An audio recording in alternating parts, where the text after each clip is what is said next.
This week's episode is brought to you by NYXI and their Hyperion Pro Joy-Cons for Nintendo Switch. The Hyperion Pro is the best Joy-Con replacement we've tested to date. They look fantastic, they feel better than stock Joy-Cons, and the Hall effect sticks ensure longevity of them will outlast Nintendo's offering, as well as other third-party brands that still suffer with the dreaded drift issues. The super comfortable and ergonomic grip allow for easy long-time gaming. The programmable RGB lights mean you can customize the controller to your particular taste, and the gamer's reflex macro buttons are available to give you an edge. Plus, the GameCube-inspired purple option and the green Legend of Zelda-inspired variant really make the controller stand out. All this, and using promo code PvP, you can get 10% off. Head over to NYXIGame.com or use the link in the description. Hello, welcome to Podcast vs. Player, episode 301. I'm one of your hosts, Callan, as always. I'm joined by a man who told me dyslexia is not remotely funny.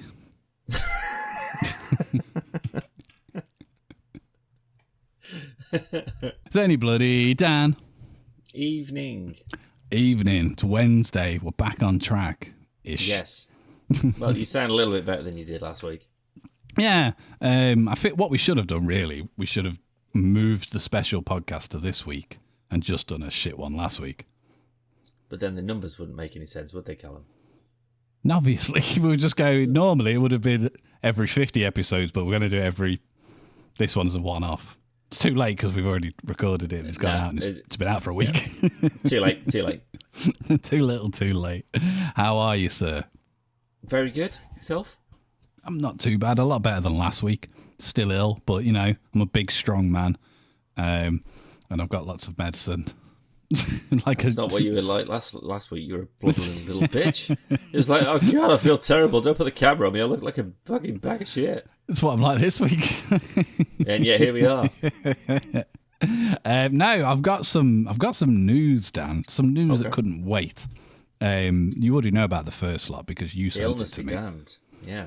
Daredevil Born Again trailer was released today, literally a mere few hours ago, Dan. Mm-hmm. I watched it twice because you sent it to me on Instagram. And I watched it and I was like, cool, probably need to watch it in proper format because there's probably things missing. So I watched it on YouTube straight after. But in the trailer, we got to see Matt Murdock, Kingpin, Punisher, and a first look at Muse. Marvel released this trailer for Daredevil Born Again for Disney Plus, showing off the return of Charlie Cox as Matt Murdock from the Netflix television series. Now, Dan, before we go on to a tangent of what we thought about it, I've got a horrible feeling from this trailer we're not going to see Daredevil for a good few episodes. I get the, like, with Kingpin's line of like, oh, you're not a vigilante anymore or whatever. Part of me is like, maybe you're right that, you know, we're not going to get a new suit or whatever for, you know, maybe a few episodes or so. But the way that they make these shows, the way that most people make TV shows these days, like especially like action or sci-fi based or whatever, in every episode there has to be a fight of some kind. Yeah. And this is not going to be any different from that. You're still going to see him doing Daredevil-y stuff. I can't remember. I do not remember what happened at the end of season 3 of Daredevil. I don't know if that's going to tie into this in any way, shape, or form. But it must do. That's my point. It must do, because how else do you go? Well, if you've never watched the Netflix ones, how do these guys know each other? Why do they all say that they've got history? Or, you know, how's that all going to work?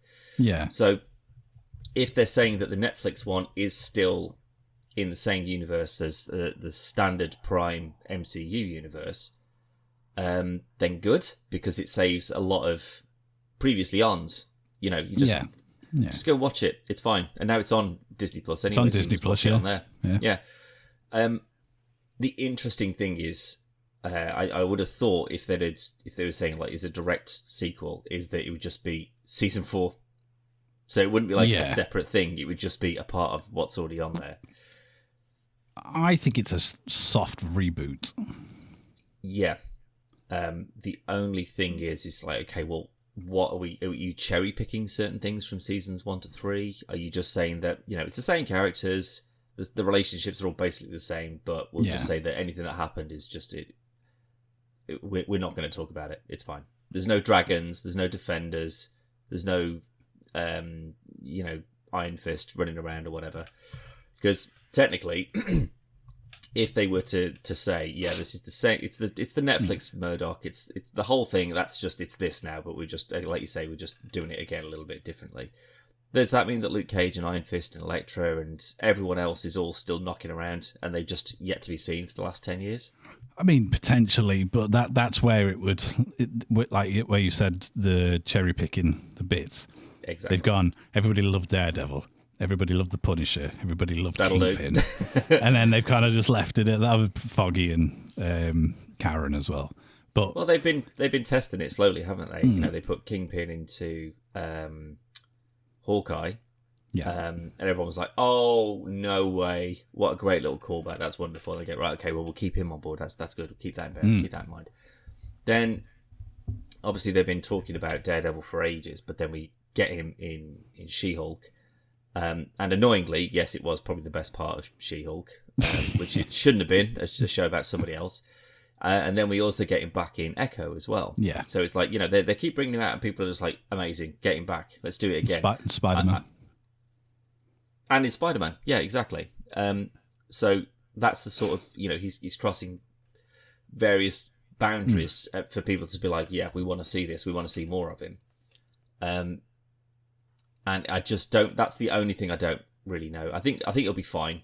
Genuinely, I don't know if it would be quite as brutal as some of the Netflix stuff, but they've made a point, and I feel like they've done this on purpose, Callum. They put quite a lot of sort of nasty fighting and things breaking and that kind of thing in the trailer, and a part of me is like, have they just done that on purpose to be like, yeah, this isn't going to be watered down, it's not going to just be like kapows and that kind of thing and sparks shooting out of people. You know, there's still, you know, what you used to with that show that as it was on Netflix. We just want to try and recapture the visceral nature of it all. So that's, you know, that's the proof of, oh, this is definitely a Daredevil you want to watch. If you like the last one, you're going to like this one as well.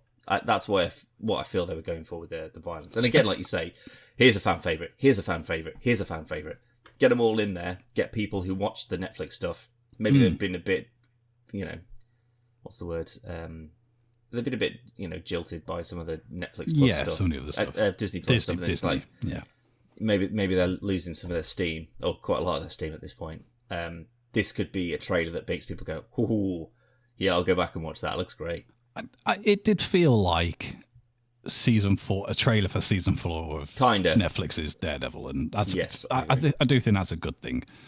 I don't think we're going to worry too much about is it going to be as brutal as the previous seasons on Netflix, because we've had Echo had quite a lot of visceral fight scenes, not as much as was teased, but it had probably the most R-rated stuff up until Wolverine and Deadpool, which not so much visceral, more than there's a lot of blood and there's a lot of stabbing and that kind of stuff.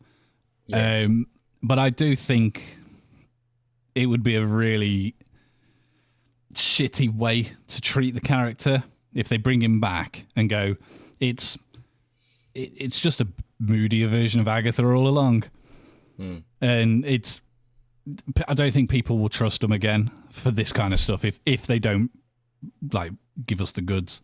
We know what we want. They know what we want. This has already gone back like twice to be reshot and everything else. So that's got to be for a good reason, hopefully anyway. But it looks very, very good. Do you reckon, though, that... So obviously Kingpin in the Netflix Daredevil, he was just a fella. He was pretty strong because he was a big chap, but that was about it. But in Hawkeye, he's got the above human strength that he has in the comics. Which Kingpin do you reckon we're going to get? I reckon it'll be it's got to be the same one from Hawkeye. Yeah, it does have to be. Yeah. It's the Daredevil story and how their relationship has been built that's the sort of the maybe a question mark. I think they'll just ignore a lot of it. Then they'll just say, like you say, people like these bad guys. You know, what's the fella that was in all the he was in all of like the Defenders shows, like the drug criminal guy. Oh yeah, the one who sells the guns and stuff. Yeah, Tyrese or something like that. I think his name something was something like that. Yeah, yeah, but he keeps on getting shit on by every fucking vigilante in New York apparently. Like I reckon, like he would get an appearance. Probably Rosario Dawson, if we're lucky. She's obviously good with Disney at the moment, so makes sense. She's got a relationship with Daredevil, with the Punisher as well. If we're getting Karen, if we're getting Foggy, if you want to get the supporting cast in there as well, she was a big part of that. She stitched him up and did all sorts for him. That's. I can't think of anyone else. The only person I'd like to see won't, because it ties into the Defenders too much, would be someone like Jessica Jones. So I enjoyed the Jessica Jones show. Jess was all right, yeah. And maybe Elektra would come back to some degree. I don't know. It wasn't very well received, was it? But they've just come off the back of Elektra, Jennifer Garner, Elektra. So do you reckon we'll get her in instead? I'd rather that. That'd be a great little callback. That's how she was getting reintroduced back into the universe. As this version's Elektra instead. So you've meeting in a playground, You've aged a bit, haven't you? Bloody hell. It's been like 20 years. What's going on? She's a lot older than Charlie Cox, to be fair. But looks great for her age, though. But I reckon this is all we're going to get. Because it's already, we've got Daredevil, Foggy, Karen, Punisher, Kingpin, Muse, Bullseye. I'm sure I've missed someone. But that's quite a big slate for 8 episodes. Yeah. I think you're going to get... You might have to wait an episode or two for your Daredevil new suit, or a suit he's got stored away or whatever. But I reckon you're not going to get Punisher. Well, no, he's in the trailer. No, you might get Frank Castle. But I don't think you're going to get him. Suited up, minigunning, falls down. I don't think you're going to get that. I think... Maybe. Him, like Matt trying to not be a vigilante, ends up in a scuffle, or ends up in a bad part of town, and they just run into each other because they're both doing, in their own varying opinions, the Lord's work. And then he ends up slamming him up against the wall, and he's like, "Wait, what? I know you." But maybe you get like an episode or two, but he's still very much a wanted criminal. If anything, it would be more a Karen story rather than anything more with him. Maybe, yeah. Maybe she's convinced Matt to go and find him. I don't know. There's no reason that anyone would need to recruit him, because all he's going to do is cause you more problems. We need to interrogate him. Sorry, I shot him. Shot him immediately. The second I had a shot, I pulled my gun and shot him. It could be an Iron Fist Daredevil. There's an Iron Fist Daredevil storyline where Kingpin finds out Matt Murdock's Daredevil, and then Murdock gets arrested and everything else. But while they're in court, and he's obviously defending himself, saying I'm a blind man. I'm not Daredevil. Yeah. Iron Fist puts the suit on and starts going around town fighting crimes and whatnot. And then people are like, clearly not. He's there jumping over buildings. Fucking idiot. Gets thrown out of court. Maybe a similar thing, but without the suit, where because he's hung up the horns, as it were, Castle takes over and he's just like, someone's got to fucking clean up the streets, so I'll fucking do it. And then maybe Murdock goes after him to be like, stop. It depends on if it's a because the thing is that he doesn't look like he's in Punisher mode. He looks like he's in staying under the radar, big scraggly beard mode. Which is then when he's like in his own Netflix show. That's kind of when he was sort of like, he did all of his punishing. He tracked down all of the people, everyone that was involved in the murder of his family, all the gangs. He wasted everyone that he could, basically, that he could get his hands on, and then he burnt his costume, and then that's kind of how season 1, like the only people that he didn't know was the military that had fucked him over as well. And ultimately Billy, that's where Jigsaw came from. But the first episode is him finishing off the last of the people that he was after, like all the drug gangs and all that kind of stuff, and the cartels, and then he burns the outfit. And that's when it skips forward, beard mode, construction site, and then he's kind of begrudgingly dragged back into the mess again. It looks like he's still in that same kind of vein. Like, he doesn't look like he's slicked back, ready to roll, Shield kind of letting him crack on a little bit. Don't go too crazy, but I can't argue with your results, frankly. Like, you're cleaning up a lot of shit at the moment. It looks like he's just, again, begrudgingly brought into something that he doesn't want to be in. He's caught in the middle of a street brawl, and then Matt happens to be there as well. So, if anything, I think it'll be an interesting little, oh, hello, remember me kind of thing. And maybe as like a jumping off point for, okay, well, we'll use this as a test bed for, do we give him another show of his own? Do we introduce him into another season of this maybe? Can we tie him into any of the others? Like a Thunderbolts one would have been great, but obviously it's probably far too long along the lines for that. Exactly, that's exactly it. So unless it just so happens that within the space of a month that he's in a movie and a TV show, which I very much doubt. Makes more sense for it to be a TV show, especially now they've got the additional characters like the Punisher and stuff, where you've got season 1, it's these people, this is the Thunderbolts team. Season 2, it's these people, this is the new Thunderbolts team. Yeah, because then you just go, right, he's been killed, that one's dead, to get this other one in, and then, the kind of the rejects from the MCU movies. Yeah. You can go, just make him a bad guy in this, and then, it doesn't matter if they get shot, because... Yeah. Or comic logic, we'll just bring them back. We'll clone them or whatever, time travel, blah, blah, blah, cosmic stones, and then bang, here they are again. So you can you can test them in the Marvel Cinematic Universe, and then if they go, well, they didn't fucking focus very well, let's put them in our little Suicide Squad team, and everyone can get huge enjoyment out of watching them getting their head exploded. Ever being killed, yeah. Yeah, that would be great. It's like a little mop-up show of just like, right, definitively they're definitely dead now. You all saw them die. Yeah. They fell in that grate and got shredded to a million pieces. And it's all your fault. They're definitely not coming back because you didn't like him on Twitter. I think that would work quite well.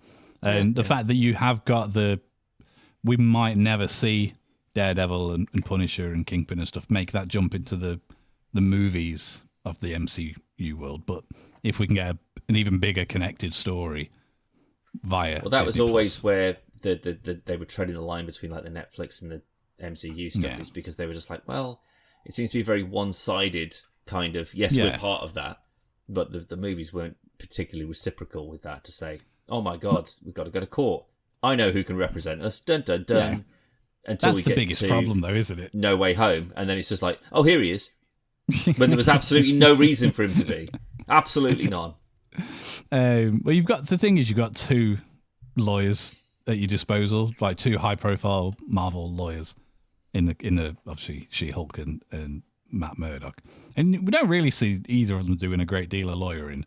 But I don't want to watch a Daredevil show to watch him kicking the shit out of people in court. No. But like I've said before, I think that's where She-Hulk would have been better as more of a courtroom show based around your really obscure either heroes or criminals, and she's defending them. I think that would have been a better show than what we got. But all of the stuff that's gone on in the movies, where you could have had like Scott Lang, like you could have gone to Matt Murdock and whatnot, and just like those little cameos where it hasn't got to be like an entire scene or like 20 minutes of courtroom stuff. It's just, this is my lawyer. Hi, Matt Murdock. Job problem, just even Foggy, fuck it. Just like really simple ways you could have connected them more.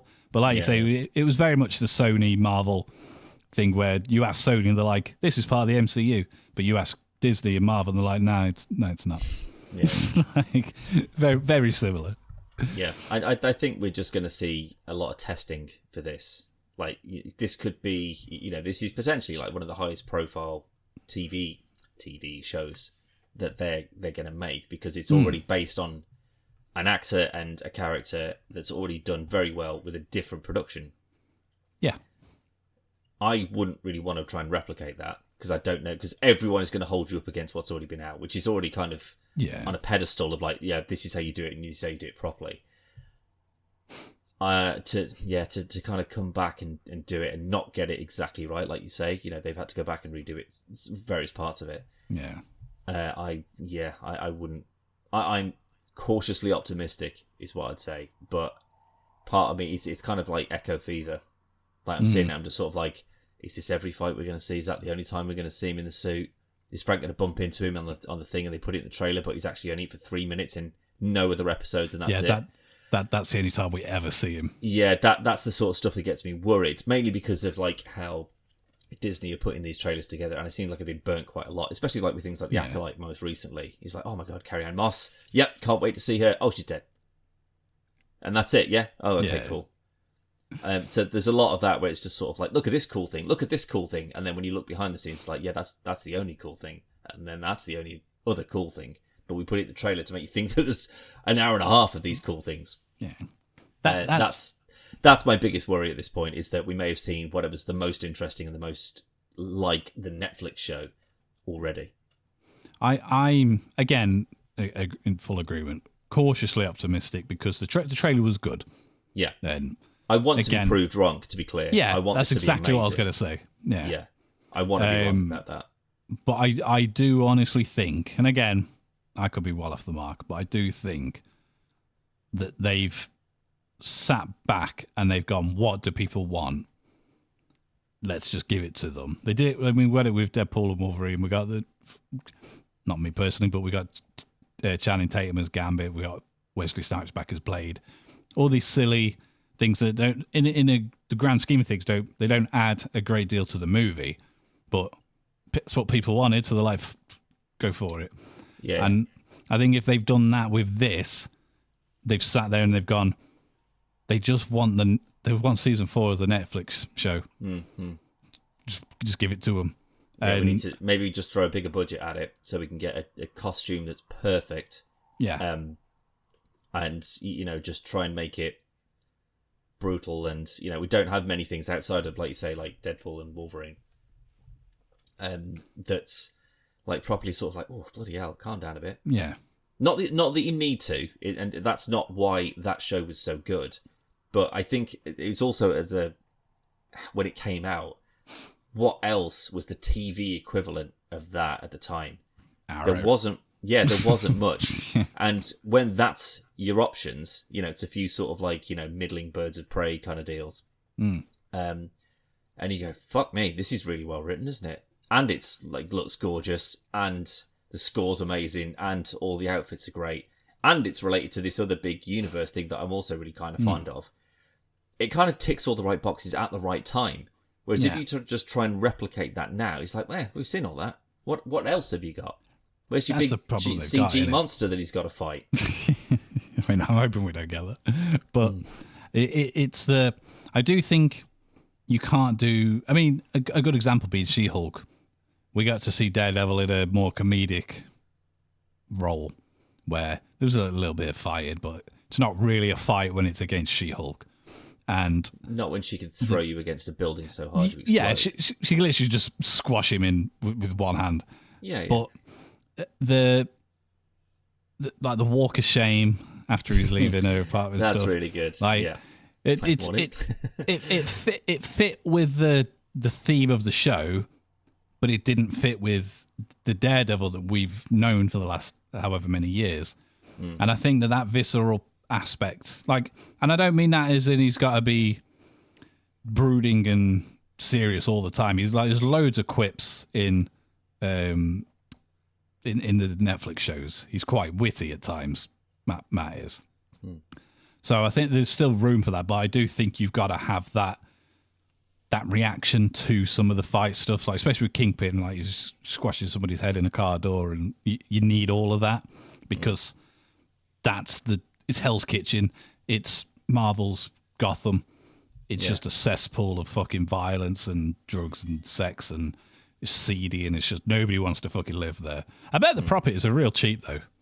I bet they are, yeah, because you have no idea how long it is before you get raided. But I think you do need all that. Do you think we'd actually get She-Hulk show up? Again, if this is supposed to be the Netflix one, does that mean it's the Netflix one that bangs She-Hulk? Or is the She-Hulk one with the gold outfit is a different one altogether? Like, how's that going to work? Maybe. I mean, that's the problem you've got, where if there's a big issue and Daredevil can't deal with it, now we're in a point of time where they go, well, why don't you just give She-Hulk a call? Yeah, or, as she's She-Hulk and knows the Hulk, It's a very short chain of phone calls or text messages to get to the Avengers. But that's always the case if they go, they're off-world. Yeah, not now. They're not. No. But I mean, there's definitively they're definitely not now. Like the Avengers aren't. They'll just look at it and they'll look at the thing and go, nah, that's not Avenger level shit. You deal with it. I like the idea that Happy is now. He's just fielding all of the emergency, and he's like, nah, probably not. Nah, get the police for that, I reckon. That's Dog the Bounty Hunter. That is. Yeah, like we're not dealing with that. But that's the sort of thing I can see. The universe. Anything less than that, probably deal with it yourself. You'd be all right. I saw a thing the other day about another thing where people going, Tom Holland's the best Spider-Man, Andrew Garfield's the best Spider-Man, Tobey Maguire's the best Spider-Man, and then one of the people said, Tobey Maguire's the best Spider-Man because he's got the most. He's the oldest and got the most experience. Pretty sure Tom Holland's Spider-Man's got the most experience when it comes to fighting enemies and going to space and literally saving the world, not just New York. Yeah, but then he also is an idiot kid who managed to wipe everyone's minds at the same time. But again, they haven't had to deal with any of that stuff. Also, that would be a very interesting conversation. As soon as Matt finds out that Doctor Strange can just wipe memories and stuff, you're like, can you just tell Kingpin that I'm not Daredevil? Well, that's the point. Can he go around and not tell everyone I'm Daredevil? That'd be great. No one would know, though, would they? What? Who's going to know that he wiped everyone's mind? Well, he knows the spell, though. He may not remember what he's cast it for, but he knows what it is. Oh, he knows it exists. Sorry. Yeah. Yeah. So, if he was to have, he go, oh god, I'm sick of everyone on the street knowing I'm Daredevil, and Doctor Strange is like, oh yeah, don't worry, I can sort you out. Just tell me very specifically before we start. Write a list of what you want me to do, and then don't interrupt me. And we shouldn't have any kind of weird. Imagine an interdimensional Daredevil convention where all of his enemies all pop through. That would be pretty good. I'd like that. I mean, I like the idea of Matt just bumping into Strange, just casually chatting and stuff. But he's attending a malpractice courtroom thing or whatever. I saw a thing the other day actually. Do you know why? What film was it? What film did Doctor Strange have gloves on? What? Gloves? Yeah. What do you mean? Was it TV? Has he shown up in any of the TV shows? I'm completely blanked out on my own thing. No, he showed up at the end of one of the Thors, I think. Dark World, Could have been that one.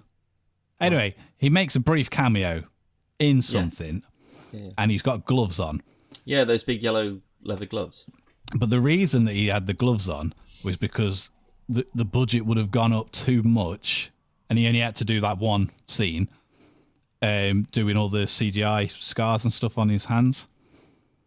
To keep the budget down, they just put gloves on. So you put gloves. Just draw them on. Draw them on with a big white pen. No one's going to look that detailed and go, well, that's not a real scar. It was never a real fucking scar, so don't worry about it. But that's another one of those things. Just keep his hands out of shot. That's what I was going to say. This was going to lead to something else where we watched that clip from Star Trek with Picard playing the flute. Well, apparently.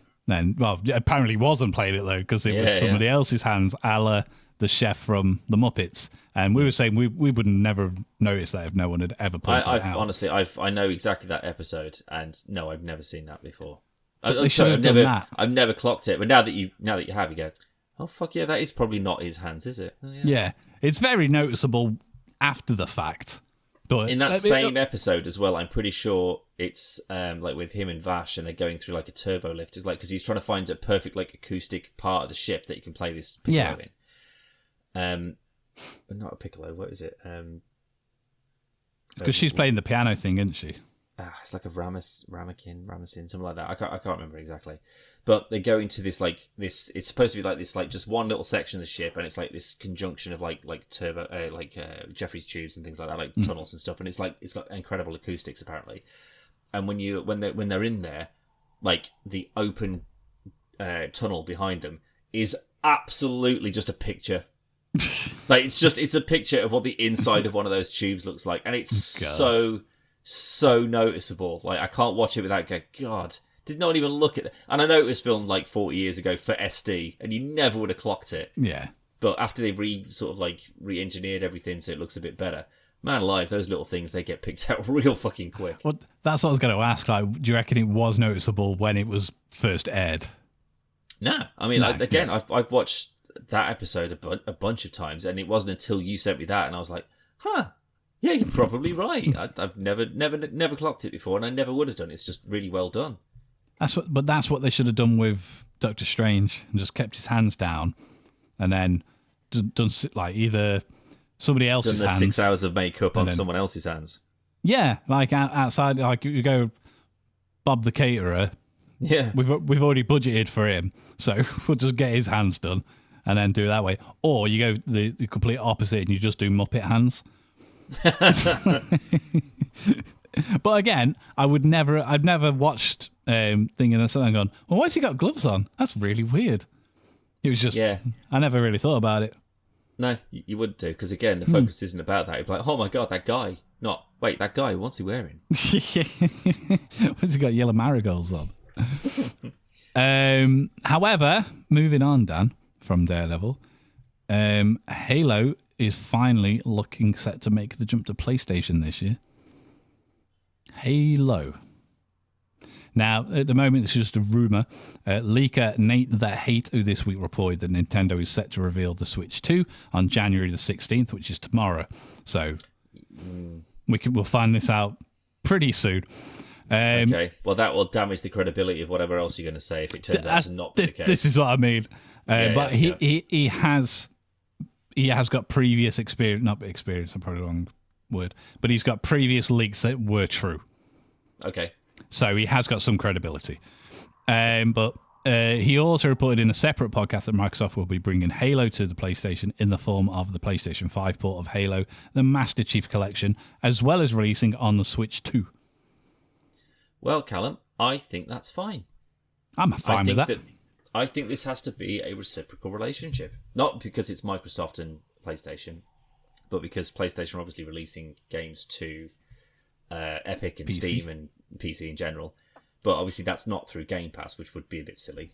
But if they say, look, we're primarily, I imagine most PCs are running Microsoft OS, which means that to some degree Microsoft and therefore umbrella within companies are benefiting from them saying, yes, you can have this for the PC, you can have this for the PC, you can have this for...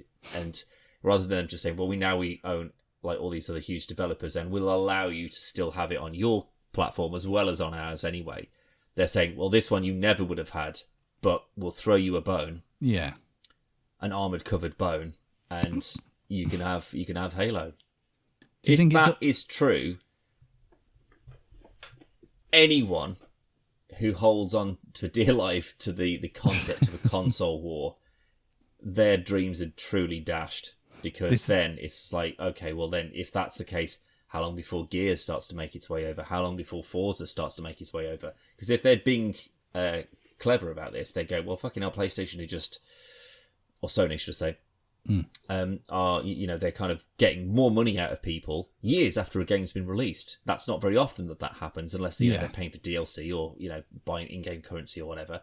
They basically just said 2 years later, here you go, other people, do you want to buy it as well? And they go, yes, absolutely we do. And then they get a huge amount of revenue. Well, not a huge amount, but they still get a reasonable amount of revenue from that for little, hopefully, work. The PlayStation user base is a lot bigger than the Xbox user base. Certainly in Asia, yes, absolutely. Assuming that a big portion of that percentage buys the games, it would be a good revenue stream. But then that could be the crossover where instead of developers making hardware, instead, like Sony can still make PlayStations because they don't have an alternative. Microsoft can say, well, we could potentially start to phase out Xboxes because now PCs are so much more affordable, and we can save a bunch of money on research and development and marketing and costs and whatever. We can just put everything into software, so we can just make Game Pass incredible, and all of the developers that we have, they can all still make games, but they're going to be exclusively for us. But then we can start pawning it off to Sony as well, and they can start releasing it on PlayStation. And in return, do you know what I mean? And then it becomes, well, it's a two-way street now. You know, people, whilst it may not be immediately, they could still get their the other side's exclusives. Well, now they can start coming over to me. So whilst all the the Sony fanboys would be like, Halo, it's not very good compared to Uncharted and whatever. If that's the stepping stone, and people go, fucking hell, Halo, I haven't played that for years, not since the original Xbox. I've always had a PlayStation after the PlayStation 2 or whatever. Yeah. And then they go, yeah, I'll get the Master Chief Collection. Like, again, when Uncharted came out, I was a bit pissed off that it was only 4 and whatever the other one was. Lost Legacy. Yeah, that I was a bit sort of like, oh, just fucking do them all. Don't just do one. But if they did, and here's all of them, yeah, I'd buy that. 100% I'd buy that. Same as The Last of Us. When that comes out on PC this year, I'm going to be getting that because I never played The Last of Us 2. So I'm hoping that this is, if it's true, this is the first kind of sign that this is reciprocal, and it means that people are more, like these companies are more interested in making good games, and then they can sell them to everybody. Makes sense. You see what I mean? Well, following up that, Dan, the same person also reported that Microsoft Flight Simulator is also coming to PS5 and Switch 2. That one I'm a bit... The Switch, get to fuck. There'll be half a plane and you can fly it around the Isle of Wight and that's it. I think it'll just be like pilot wings on the N64. Yeah, imagine this, the Nintendo developers saying, hey, we've mapped the planet. How are you going to put that onto a cartridge? And they go, we can't. Fucking hell. It would have to be streamed or something. You'd have to have an incredible internet connection for it. The only way it would work would be if there is a... I mean, I know that it works. It's not very good. But like The Witcher 3 is on Switch. Switch, yeah. But it's fucking... Like, they've had to basically... In order to get the game to run, they've had to get rid of the game. Someone on my team, they had The Witcher 3 for the Switch, and that's the only thing that they played it on until they played it on PC. And it was just like, oh no, this is what was I thinking? like this is absolutely no good anymore. Flight Simulator could I just cannot see how it could function on a handheld console properly. Again, you've got 2 joysticks and 4 buttons, really. It's no different than your Xbox control. I know, but that's the worst way of playing Flight Simulator. I'm not saying that's how you should be playing it, but I'm saying it's no control-wise, it's no different than it being on Xbox. Yeah, but if you've got an Xbox, I wouldn't advise you get Flight Simulator for it, because it's not going to be the proper experience. No. So either you get the peripheral, which is like your flight sticks and whatever, and then probably that will bump it up. But there's so many extra controls and going around in the cockpit and looking at things and clicking on buttons and stuff like that. How the fuck are you supposed to do that with a Switch whilst trying to fly a plane and you're trying to navigate which frigging thing gyro turns controls on your auxiliary battery in a 747? They'll have gyro controls for motion controls. I'd expect it at the very least. But not just that though, Dan. You've also got, I've lost where I am, Windows Central. I've also reported that Gears of War 1 Ultimate Edition, Hellblade 2 and Age of Mythology are also all coming to PS5 this year. Hellblade's fan-fucking-tastic. Love them games. But everyone seems to have forgotten though, Dan. We should have Indiana Jones and the Great Circle will also be out on PS5 this year. Mere months after its release on Xbox and PC. So I think that's the first big first-party title that's going multi-platform. But I like that Microsoft Flight Simulator is rumoured to be on Switch 2, but Indiana Jones isn't. Well, I'd argue that you need a better system to run Indiana Jones properly than you do Flight No. Simulator. But I'm saying if I had a gun to my head and they were like, you need to play one of these games on a Switch, it would be Indiana Jones. Absolutely fucking would. Yeah. It's the only one with reasonable controller controls. Yeah. But it's, however, the new Halo game, whatever it's going to be called, they're making the move to Unreal Engine 5. So, have you seen the screenshots and stuff?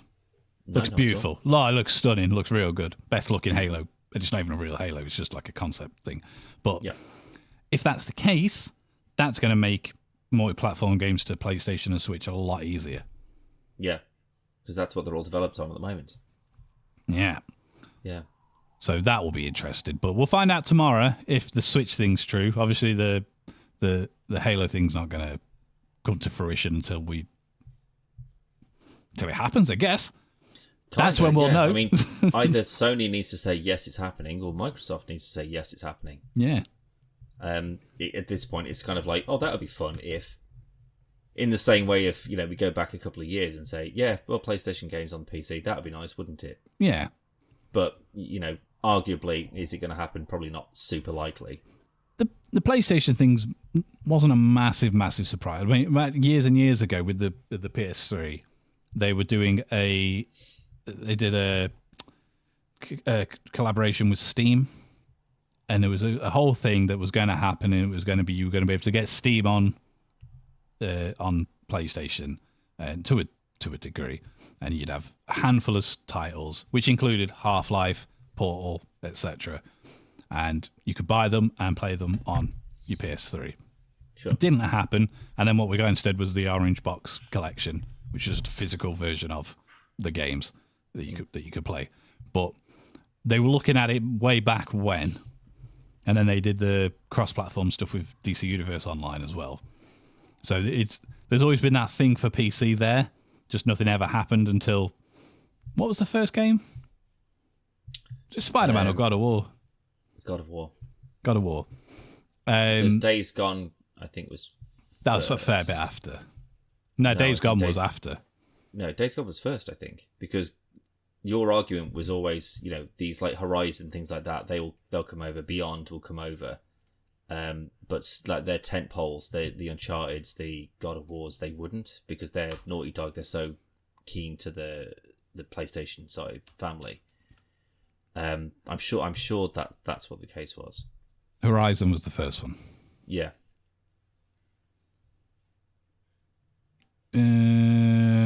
Because the Days Gone one came out after I had it on PS5. Yeah. So it had to have been after the other ones. That's what I mean. Well, no, God of War. Oh, excuse me. God of War was like 22, I want to say. 21, 22.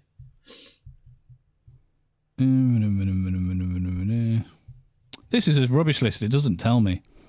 Oh.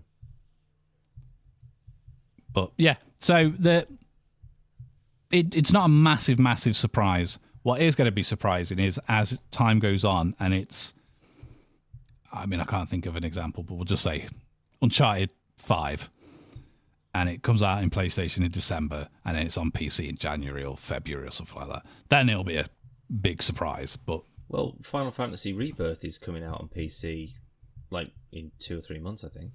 No, but that's been from the get-go. It's out on PlayStation and PC, but it was always PlayStation first and then later PC. Yeah, but Final Fantasy VII Remake was years before that came to PC. Yeah, but I've got a feeling that a lot of the game's been done for a long time, so it took a long time to come out because it wasn't done. Well, to be fair, once you've built it, you're not going to go, right, let's build a brand new game again from scratch. That's what I mean. So the turnaround time for the stuff that comes after is well, theoretically should be quicker. But if the release schedule is X amount of years or months or whatever in order from this console to this, it's not a porting thing, it's not a development thing, it was just, a timed release thing. Potentially, yeah. Then the release times are significantly shorter than when they initially came out. That's my point, and that's the way I think this is going. All they've got to be careful for is you don't want to put everything on Xbox. You don't want to put everything on PlayStation, because then there's very little need for an Xbox as it is. Currently, yeah, I'd agree. Yeah, but then if they kind of not do a Sega, but if they bow out and just go, well, just Game Pass is the future. Game Pass, you can have it on your fridge, you can have it on your TV, you can have it on your phone, and everything else, including PlayStation. Then people kicked off because the PS5 Pro was £700. Rightly so, quite frankly. But if there's no competition, it's £1,000. Yeah. And that's how I would see it going, because Nintendo have openly said themselves, we're not in competition with Xbox. We're just doing we'll do what we want. If you want to buy one, buy one. For 150 years. Exactly. We don't intend to change our family recipe. No. It's like McDonald's. Nor do they need to. to. We're doing fine. No one is coming to overtake us anytime soon, so don't worry about it. We're not going to get ground into the ground. And that's the luxury Nintendo has, where they can go, it didn't work, fuck it, bin it, do something else. Never mind. Switch 2, everyone, and everyone's like, yeah, pre-order. Yeah, and they will. I mean, like, if what are you excited for a Switch 2?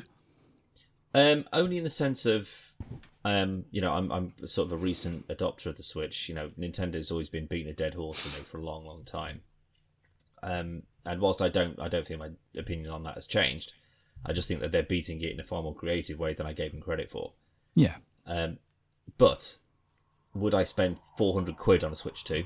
No, I would not.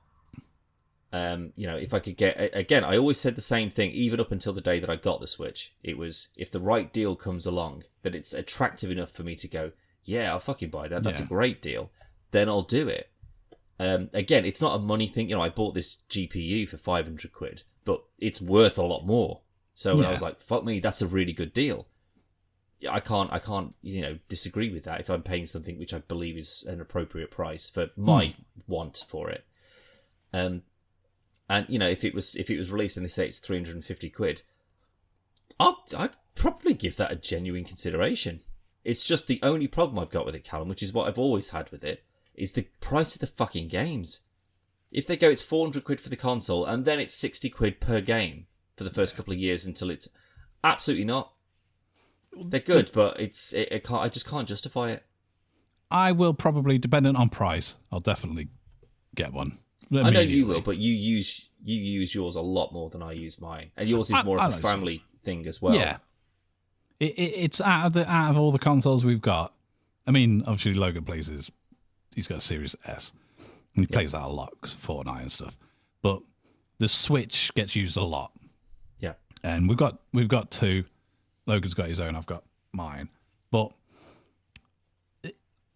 as a thing that I've recently come into, it's been around for a long time, but I've only really heard about it last few weeks or so. It's a thing called girl maths, and it's where you basically take the price of something and then justify the reasoning for it. So this is from a girl that said it. So you go, for example, I've got a £500 coat. That's a lot of money for a coat. When you break it down, you go, if I wear that coat X amount of times, then the value it's kind of paid this much.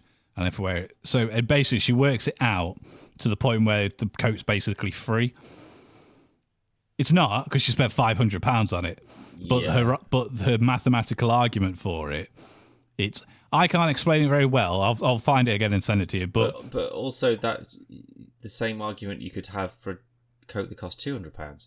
Yeah, exactly. It's not the cost. It's not the cost. It's just that factors in how you work it out. But you'd use the same thing for a graphics card. And you go, £600 a lot for a graphics card. But if you played so many games over so many hours, and you edited so many videos over so many hours, and you did all this stuff on your PC, it's paid for itself. Which I would agree it's a similar comparison, but only in the sense of, well, by paying the larger amount for the graphics card in this scenario, well, that enables you to be able to do more. Yeah. So, you could play something that your other one could not play at all, so you'd never be able to play it. Yeah. A coat is a coat at the end of the day, unless that's a blast-proof coat or a bulletproof coat that no other coat could do. It's the same as a carrier bag. I'll never back down from this, but like when people have got like handbags that cost $4,500, and it carries fuck all in it, and yet a bag for life, you can put a chicken and a dog and 3 kids in it, and it costs 10p or whatever. I will never disagree. I'll never agree that this one is actually worth more. If it does less, it ain't worth more in my opinion. A bag's a bag at the end of the day. If your coat costs £500, but you can't wear it in the rain, bad call. If your coat costs £100 and it's stormproof and you can climb it in fucking Everest, then that's a good buy. Yeah. You know, compared to a coat that's 20 quid, sure, because it would protect you from a lot more. But it seems that there's this sort of like weird bell curve where there's like, you know, value for money, and then it goes that way. So it's like it's even more expensive, but there's no extra value that you're getting from it. And that you'll always have that. And I think like with the thing that I'd watched, it was I understood I disagreed because like I say it's a coat, and it wasn't waterproof or anything like that. It was just like a Louis Vuitton or something like that. It's just a nice coat. But I understood what she was saying, and I agreed with her in that context. But the whole time, it was all I thought about was maybe I could get a 50/90 then, because this is a good argument to have when I've got to talk to the bank and remortgage my house. But sell your kidneys, yeah. Yeah, but that's the kind of stuff that I would look at with the Switch too, and go the amount of hours we get enjoyment as a family, and it's all silly like jokes and stuff aside. It's nice to have that family time where it's Mario Kart or Smash Bros or whatever. Yeah. But you've also equally got to look at it and go, when will there be another Mario Kart and when will there be another Smash Bros? Because if I'm just playing, because it's going to be another rumour is it's going to be backwards compatible. Well, that's great, but I could just play that on the Switch I've already got. Exactly. I don't need to spend £400 then. Unless I've already got the scale games. of the like the dock to TV thing. So if it goes beyond 1080, and it upscales the older games with it as well, like you say. Well, I've got my current Switch. That's fine. Why would I need to get a new one right now? Yeah. Surely I just wait a couple of years if I don't have to have the latest, newest thing, or I'm not so absolutely mad keen on Zelda or whatever. Because surely if we're at the end of the Switch's life cycle now, then if the Switch 2 comes out and there's a new Zelda, it's going to look the same as Breath of the Tears of the Kingdom, surely. Because this new one, it might look better, but it won't be so much more better. Like, when the Switch first came out, I wouldn't have thought you'd get something that looks like that with that much size and scope that fits onto a cartridge that's this big because of so many restrictions within the hardware. Yeah. That just would be baffling to me. But now it makes sense. But I can't imagine that you're not going to turn on a new Zelda on the Switch 2 that released on the same day as the console, and it's like you've ported it to the PC. And everything's gorgeous and this. Do you know what I mean? So I don't think that it would be, even if the price was reasonable, I don't think it would be a day one purchase, because the games that would come out would all be 70 quid, and you wouldn't be able to get them secondhand. You wouldn't be able to get them with discounted rates without them being so expensive that you buy, a Mario, a Zelda, a Metroid, and already we're almost at the cost of the console. Yeah, that's the problem with launch day stuff. Yeah, and that's why across the board, that's not just Nintendo. That's no, I know, and that I do agree with. I just don't have that much of an urge to run out and buy it immediately. I'd like to see what it's capable of. Don't get me wrong. Yeah. Do you reckon you'll be hitting 4K? Well, I don't have anything with 4K output at this point, so it wouldn't make any difference to me, mate. No, I mean, do you think it would? Not do you want it to? Oh, as in support-wise, I think you'd be pushing it. I mean, you can get the Stream Deck doesn't even do 4K, but the Stream Deck's my button thing. That definitely doesn't do 4K. But then you've got other handhelds that currently do. Even phones have the ability to record and play back 4K and 8K footage. Still don't think it's 8K if I'm viewing it on my phone, because it's not an 8K screen. But whatever, it's irrelevant. Yeah. But we still don't know what's like system like SoC it's going to be using. It's probably going to be NVIDIA again, which means because the Switch is actually a NVIDIA Shield. Same hardware, same everything. It's just got a screen and shit as well. And because it's running Android, that's another slight restriction on it. So with this one, maybe it runs Linux or something like that. We don't know. Like an open source. Yeah. Unlikely because it's Nintendo, so I can't see them going down that route. But that would be beneficial for you could put a proper version of The Witcher to it. Yeah, but you'd have that.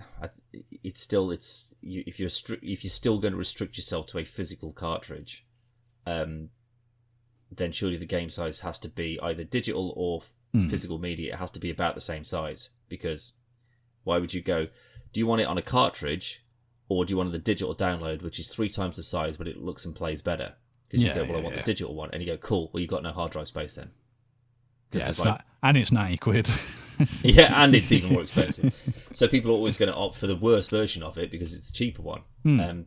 So either you just remove the cartridge need altogether, but then it's not backwards compatible. Well, that's do they say, well, we've got to switch to digital version, so there's no physical hardware anymore. So if they say, we've removed the disk drive of it, so all of your digital games will transfer over. But yeah, any physical ones, tough. I think I'd probably get the disc one. Agreed. That's on the proviso that it's everything that's on a normal Switch cartridge would go into the Switch 2 and it would work as normal. Yeah. If it's just like, we've only kind of configured it to do it with like Mario and that's it. Or maybe not even that, because then they'd say, well, how are we going to get you to buy the new Mario? Or when we re-release the Mario collection for the Switch 2, well, you've got to go buy that now, haven't you? You can't just have your old one. Well, that's what they did with Mario 3D All-Star or whatever it was fucking called. And you got Mario 64 and Mario Galaxy and Super Mario Sunshine. And there was just ROMs of those games. They hadn't even like upscaled it in any fucking way. And it was like 50 fucking quid. Why does that surprise you, though, when they release like GoldenEye and Turok and just go, we're not going to fix the controls, though? I still don't That's as it was and that. as it is. That's all you're going to get. Like the same, because they came out on the same day on Xbox. Like GoldenEye, this is. On the Xbox got a console and on the Nintendo Switch. But the Xbox console, the graphics was upscaled and the controls were mapped so you could play it properly. Normally, yeah. Yeah. Why not on the Switch then? It feels like there's a smack of resentment to it. It's like, fine, all right, shut up, we'll fucking give you GoldenEye. But it's like a deal with the devil. It's like there's always something for details. Like, you've got it now, but it's still using the same control mapping, and no, we're not going to fix that for you. Yeah. It's not as good as you remember, is it? to come up, well, we'll give you an extra option, as you're downloading it or playing it or whatever, that you can select that changes it to the current control scheme. Yeah. Tough. You want to play it without feeling like you're going to go fucking insane? Well, buy this peripheral that's a Nintendo 64 controller. That's why they didn't.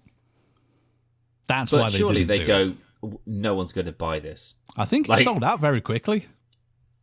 Well, I'm sure it's easy to sell out if you only make 300 of them. I don't know what the actual statistics are for that, but I've got a feeling that it did. It sounds more like gimmicky stuff to me. But the problem is, though, like the Hyperduke, when that was released, right? I loved the idea of that. And I was, how close I was to buying one of those. I loved it. I loved the original Duke controller.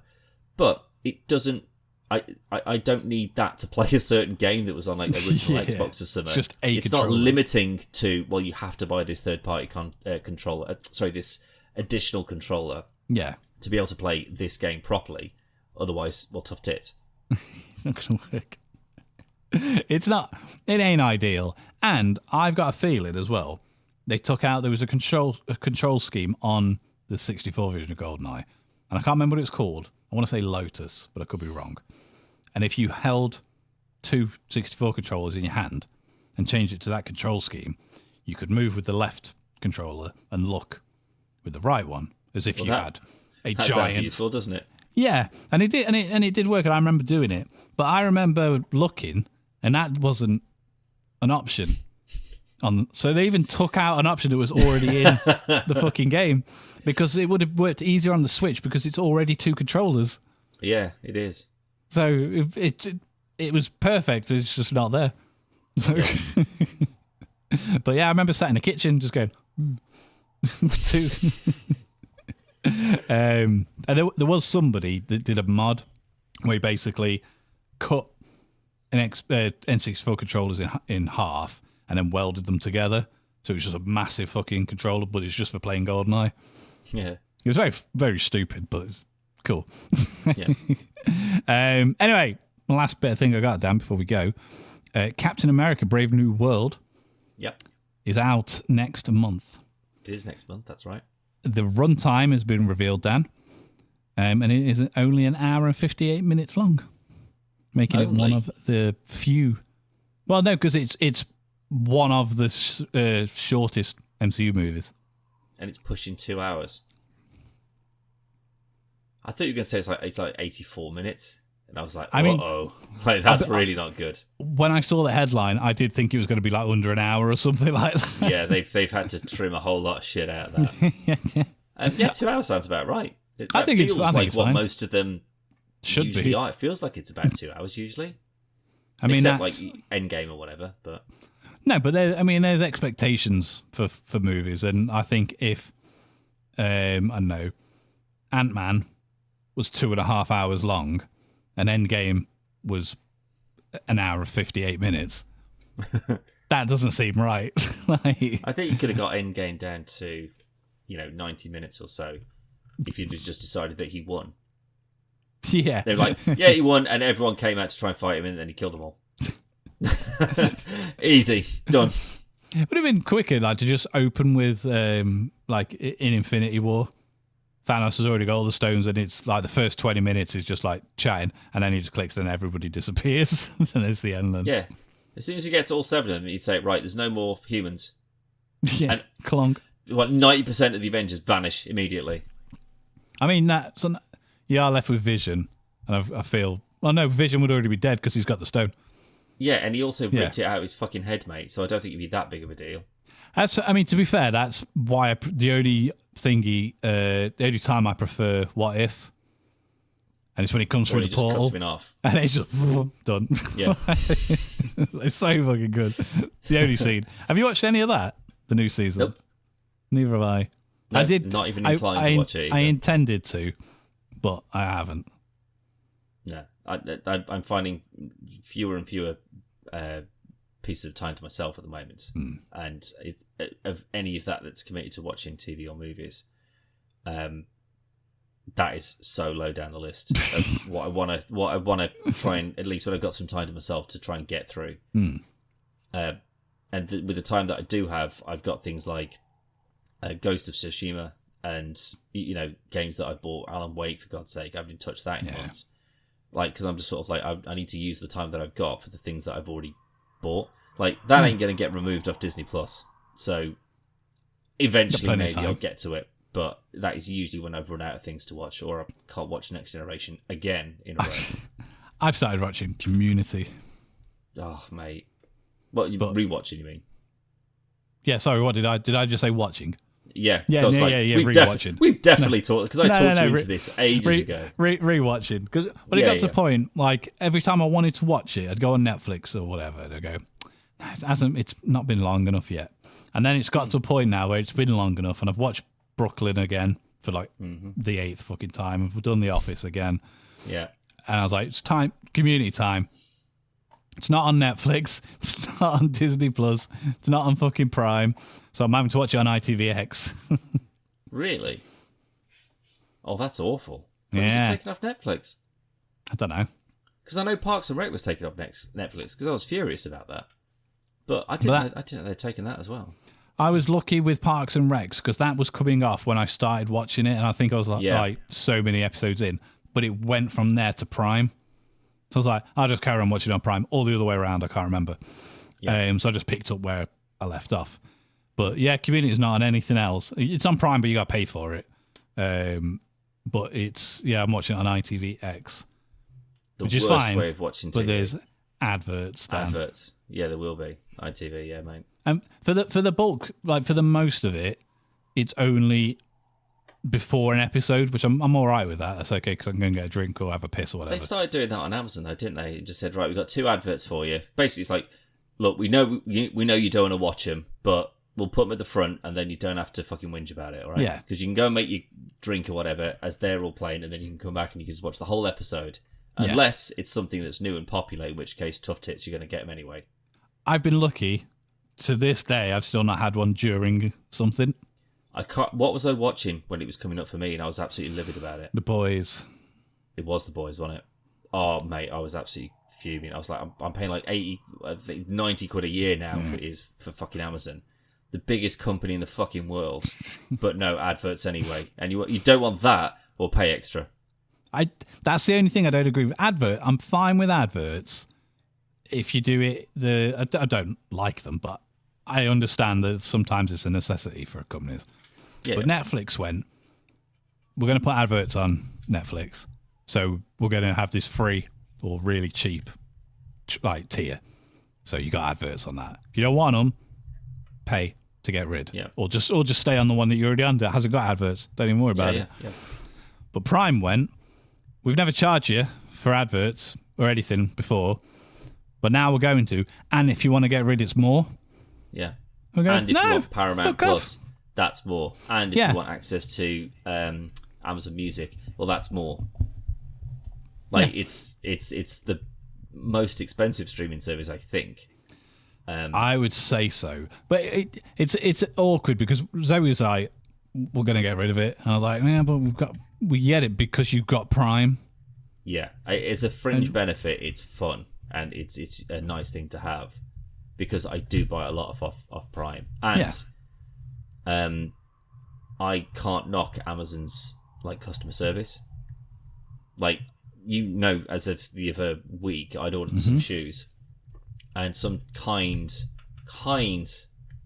fucking scrote had come into the building and nicked that and a bunch of other people's parcels as well. And that's not an assumption. A very nice gentleman who lives on a barge around the corner came and buzzed my door and said, "Hey, we found a bunch of open boxes, and yours is the name on there." And went down and he'd taken pictures and it was my parcel that had been ripped open, and obviously there were shoes in there. They've already been sold on some scumbag's feet at the moment. And messaged Amazon. I took pictures of his phone with him saying it and just saying look, this is what's happened. And they just came back don't worry about it. There's we've requested another pair to be sent here. And which that's is what it. Should happen. It is, and it's I got them 2 days earlier than I expected as well. Which again, I was sort of oh. Fair enough. I mean, I hate you because you're the most, the biggest company on the planet, but I mean, you kind of, well done. All right. I'll give you that. The thing is, though, it's nothing to them to drop in the fucking ocean. But that's the same as adverts.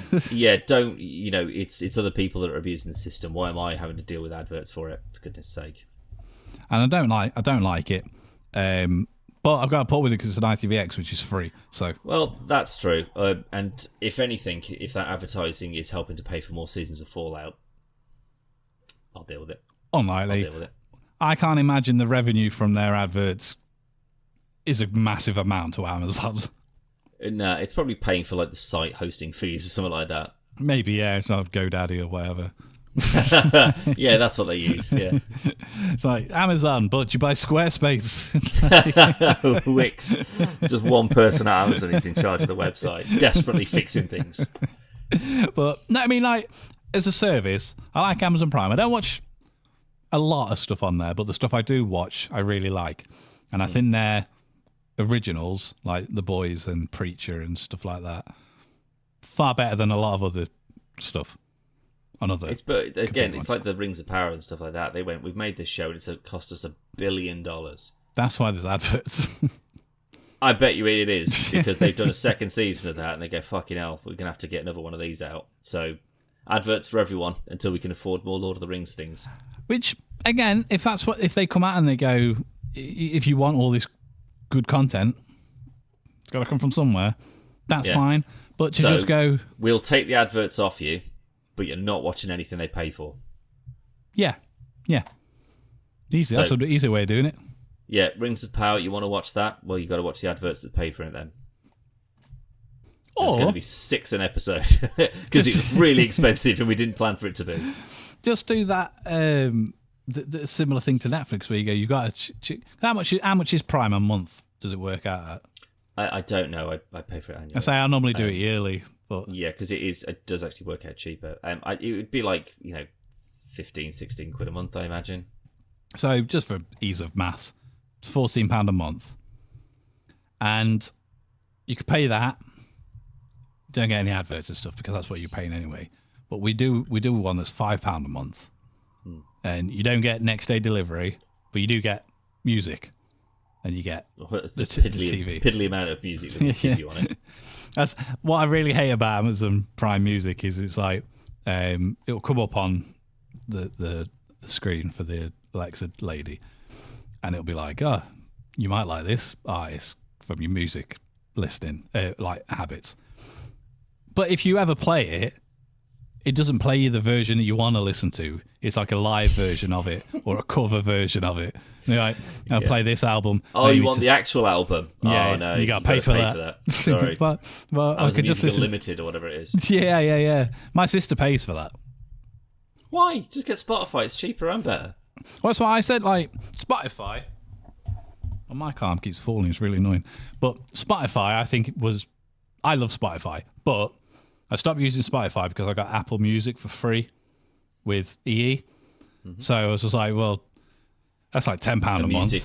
A music service is a music service. Yeah, it's got everything I listen to on Spotify, and I'm not paying for it. So it's a win fucking win. And technically, even though I don't actually use it because it uses more data, the quality's better because it uses lossless files. So it's as close to CD audio as you could get. But I don't use that because it uses like 17 gig of fucking song.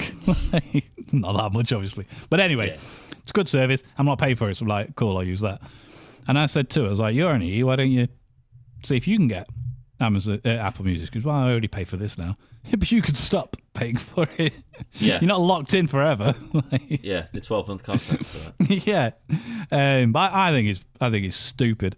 Like they don't offer the same amount that Apple does or Spotify does, or even stuff like, what's the other stuff, like Deezer. They've got a massive catalogue. I used to use Deezer once upon a time. It was quite good, but then I found Spotify. I was like, this is way better. Yeah. Before that I was using Last FM on it as well. Last FM. I used to have Last FM on the 360. Just Scrabble. I did not Scrabble, no.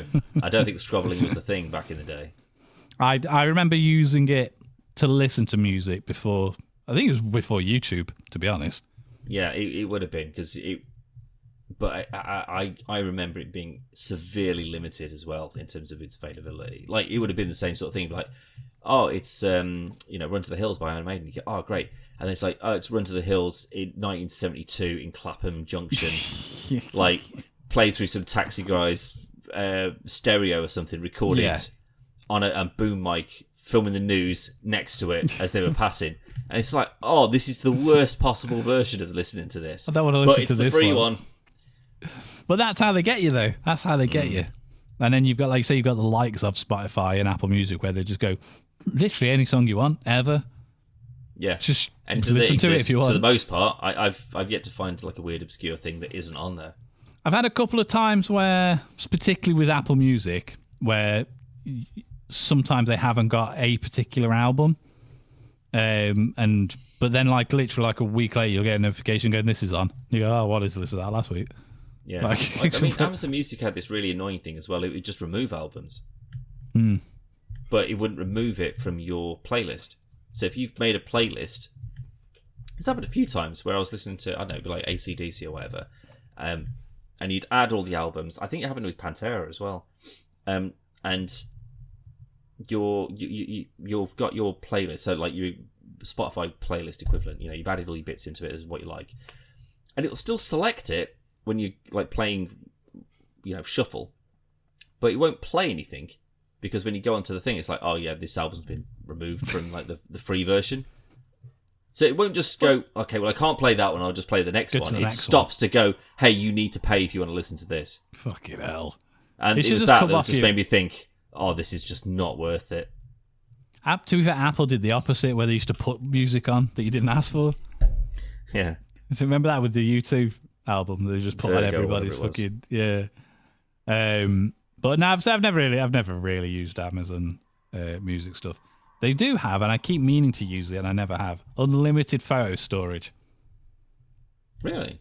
If you got Amazon Prime, you've got unlimited photo storage. Until you miss your payment and then they delete everything. I mean, they might not delete it, but you might not be able to access it. But no, I mean, that's really, really handy. Good to know. Yeah, I didn't know about that. Yeah, I did not know about that. I mean, realistically, we should have looked into, could we do that instead of paying for our storage that we have for this? I mean, we're not paying a huge amount anyway, to be fair. But there's certainly like photos and stuff that I've just got like stored in my like OneDrive vault. I'm just sort of like, oh, it's a pain in the arse to block this all up with these photos from 20 years ago from an old mobile or whatever. But if I delete it, I'll be gutted because I'll never remember that without that picture. Yeah. So that's why you kind of hang on to it. It's like a photo album to a degree. It's exactly what it is. No, but it's not going to deteriorate with time. Or you can't lose it in a flood or whatever because it's hard drive, mate. Yeah, but that's the thing. My hard drive might corrupt and then bang, it's gone. But if it's on a cloud, it should be like accessible from like multiple locations regardless. If this server farm explodes, well, it's fine because it's all backed up here anyway. Got this one, yeah. Yeah, so you'd always have access to it to some degree. So maybe I should look into that because it would probably free up quite a bit of space, if I'm honest. I keep meaning to, and I keep seeing adverts for it. Again, not on Amazon, on Instagram or whatever. Yeah, why would they push their own adverts about these are the services that we offer? That's what the advert should be. But here's this new toothpaste. Definitely try this. It's always fucking Just Eat or some bollocks. Because they've done a Squid Game's Just Eat advert. And it's so fucking annoying. Have you watched the second season of Squid Games yet? Yeah, I watched it the day it came out. Did you? Is it good? It's all right. It's not as good as season 1. Well, that's and as it gets good, it finishes. This isn't like a and then we'll pick this up in season 3. Season 3's out next month, I think. Oh, okay. Well, then I'm in no mood to. I'd wait until it's out. But a lot of people that I've spoke to have just gone, it's fucking out. They've to less episodes. It ends on a cliffhanger, and then we gotta wait for season 3. Yeah, but it's like it was December when I watched it, so I was like, 2 months away. Don't even fucking worry about it. They probably filmed it all back to back and then just split it in half. Loads of shows do it. And I had a look. This is 7 episodes long. Season 1 was only 8. So when I go, there's fucking less episodes. 1 less episode. Yeah, but if you were waiting for that last one for 3 years, I'd be furious about it. I didn't realise until it got to the last episode and it come up and it was the last episode. I was like, well, I hope this wraps up nicely in this hour and a bit. I've been burnt by that before. Like June did the same thing. I didn't know that June was going to be in 2 parts. And then watched it. It's in the name. Not originally, it wasn't. No. June Part 2. Yeah, it was June Part 2. And then on your streaming services stuff, it was renamed June Part 1 and Part 2. Yeah, you're right. It was just because June. I watched it and I was just like, what? That's it? Like, it was like 2.5 hours long or whatever, and then he just went nowhere. And then when I was talking to you about it, I was just like, I just don't get it. And you were like, no, there's a second part that's coming out in like a couple of years. And I was like, why the fuck didn't you tell me that before? I would have just waited for that, and I could have just watched them together in one go, and it would have been fine. Ridiculous. I mean, it should be like a trigger warning when they go, this has got sex and smoking or whatever. It should say, this has only got 7 episodes. The remaining 7 or 3 or whatever are going to be released in 6 months' time. Because then Amazon, go, cool, thank you for letting me know. I'll wait. They did that with Secret Level. The thing is, though, it's not episodal. No, I'm just saying. No, it is. I mean, sorry, it's not a series that you need to watch. No, each one's one go. Yeah, its own. It's a totally separate thing. There's no connecting universe to it or whatever. So what's the word for that? What? There's an actual word for it. Same with Love, Death for Robots. Don't know. Oh, we're gonna have to go. That's really annoying. I can't think of the word. Well, you can Google that in your own time, Callum, because I fear that is more than enough for everybody. I think it is. I think anthology. That was the word, an anthology series. But yeah, and then we've gone on for long enough, Dan, and I need to drink some more of this, whatever the hoodie and lemon thing. Anyway, if you want to see more, you can go to podcastdisplay.com. It's all going along the bottom of the screen. I made some new pop-up things that I forgot to press the buttons for this entire episode, so I'll save them for the next one. Don't even worry about it. And then we forget about them then as well. Yeah, I probably will. But yeah, it's all go along the bottom of the screen. Thank you for joining us. Dan, thank you for joining as well. Thank me for being here. And we'll see you on the next one. Bye.